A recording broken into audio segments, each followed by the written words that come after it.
Yo, what's going on today, people? It's your boy Round. I'm back at it again with another video. In this video, I want to talk about, do you think NBA Live will have a Pro-Am for Live 19? And if they do, how can they make it benefit the game? So, I've been thinking about this, and for most people that know me, that definitely know me on Twitter, they know that I do believe that NBA Live 19 will have a Pro-Am. And there's no doubt in my mind that they will have a Pro-Am. And the reason why I'm saying that is because of the fact they kind of in a bad position right now, where we've been asking for that, in the live community before the game came out, and then when during the game was out, we thought we might get it, but now we all know we not. So we have no choice but to get a Pro-Am for Live 19. Now, how can they benefit from this is a lot of things. One, you get more customers, honestly. Two, they have to make it sim based. And what I mean by sim based, they have to make that high priority of sim basketball, real basketball. And people be like, well, what about the casuals? I feel like, this is me, I feel like the casuals should have live run. Live run should be a casual feel. I feel like when you're doing a Pro-Am, that's where you win your competition. Because the thing is that NBA Live is missing is competition.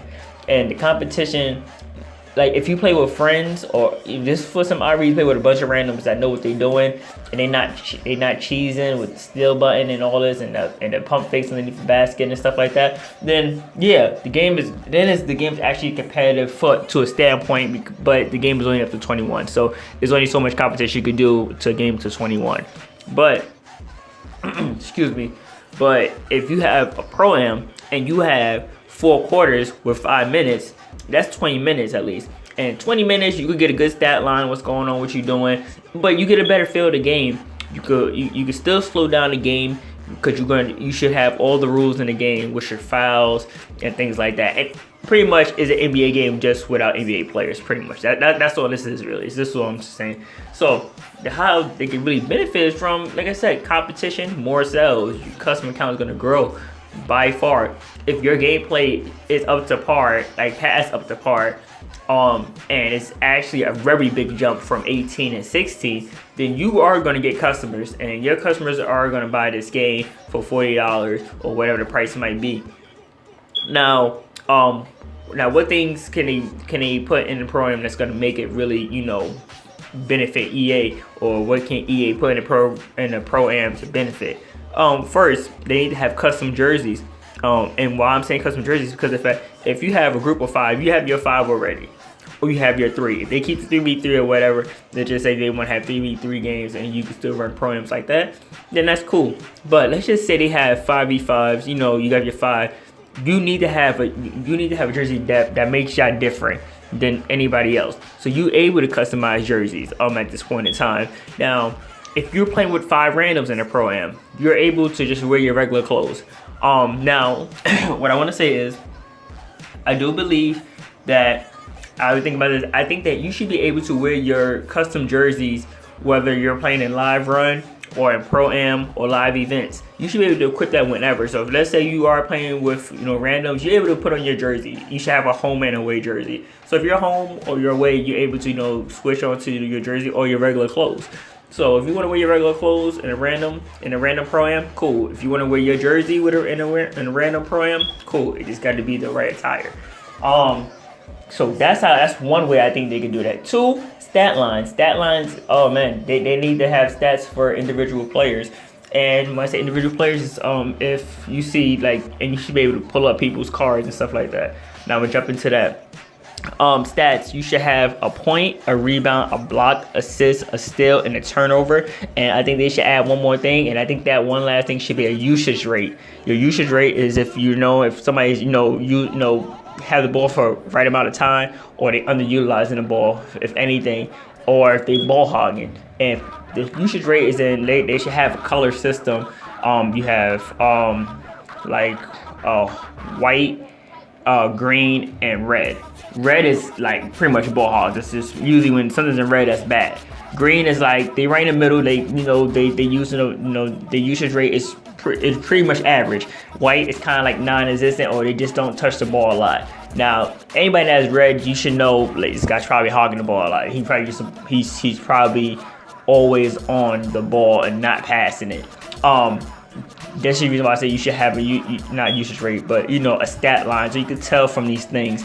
You can tell this person is shooting up shots. I think you should give out field goal percentage as well. 3-point field goal percentage, regular field goal percentage from overall, and free throw percentages. Because if they don't have foul shots in the program, and there's no point really, you're not utilizing the program to its full extent. You can't have referees in the game and you're not using them to their full extent. So if they do that, they should be great when it comes to stat lines. I'm trying to think anything else deal with stats that might apply, but I think those were the main thing. You got your field goals, field goal percentages, 3-point field goal percentage, your free throw field goal percentage, and then after that you got your stat line. Like I said, your points, steals, blocks, rebounds, and usage rate. Those things should be all in your stat line. Win-loss ratios, also a really big thing that should be included in the stat line. You see what a win-loss ratio is. You see what a teammate grade is. That will all be a part of that pretty much player card pretty much. So if this guy got 13 wins and 65 losses, but his teammate grade is a 94. Then the guy probably know what he's doing. He's just playing with bad teams, or maybe now this doesn't. I think there should be a breakage between random pro-am and team pro-am. So if he's playing with random pro-ams, he's 13 to 64. Probably playing with bad players. Now we see like his team, that's when if you play, against your 5 against another 5 in an organized pro-am, you'll be able to see the whole teams, pretty much they win-loss ratio pretty much. So that's how you be able to tell somebody, pretty good or not, or whatever you think is good or not. So that's those things right there. Those things right there could really benefit from, hope EA benefit with this pro-am. Honestly, if they do these things, they can really do good. Now, like I said, gameplay is always number one. You got to make sure that gameplay is great. One more thing I kind of want to talk about is the difficulty now. Difficulty in sliders. Now sliders, I'm not sure what the sliders and the difficulty is on Live Run as of right now with Live 18. I'm gonna just say probably Pro or All-Star at the best, but the sliders are whatever. Now the sliders have gotten better on Play Now, but it hasn't translated into Live Run. Now if they do it right, Pro-Am, for competitive reasons, they should have a whole new level or difficulty. Whole new difficulty.